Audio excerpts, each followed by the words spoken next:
Hello everybody, it's a bell time. Welcome back to my channel. Today's video is a little different.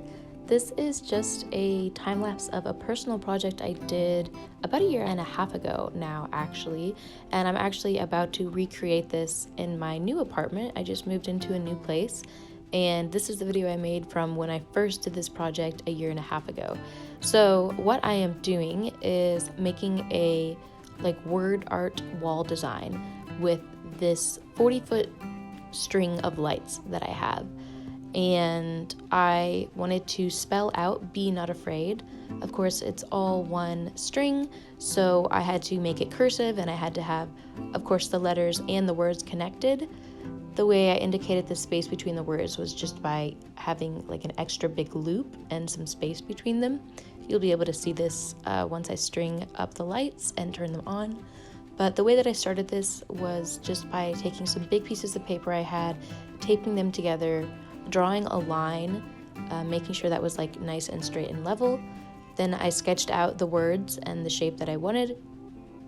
When I was done with that, I tacked it up onto my wall, once again making sure that it was level, and I started going through the different letter shapes and just indicating where I needed to have a push pin. So I went in and I put little dots, and then I would push a hole in the wall just to make stringing the lights easier. I already had that design. So that's what I'm doing right now, is I'm just going through numbering, making sure I have the right amount of push pins, and then going ahead and making that hole in the wall.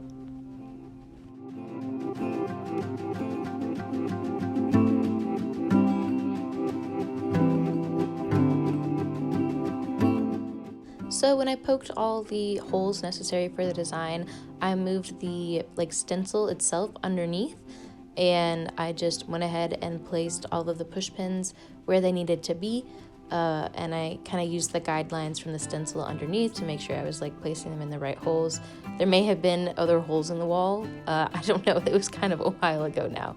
But yeah, once I had them all placed in there, I just went ahead, plugged in my fairy lights, and I strung them actually backwards, just because that's where the outlet was, but it didn't really matter because, like I said, it's all just one line, and I basically just kind of spelled out in cursive the words that I wanted up on my wall. And I had this in this apartment for a year and a half, and then, like I said, I just moved into a new apartment, and I kept this piece of paper, and I still have these fairy lights, and so I'm getting ready to go ahead and string my fairy lights up again and, hopefully keep living out this message, be not afraid.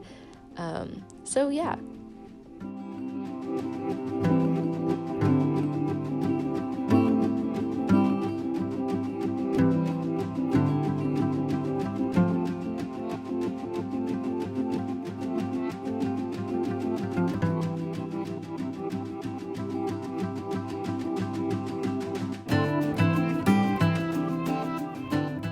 So I actually had some leftover lights when I got to the beginning of B, and I just circled it right back around, and be not ended up being bolder than afraid, I guess, which, symbolic, I suppose. But this was kind of a different video, but still a creative one, so I really hope you enjoyed it, and I hope you be not afraid.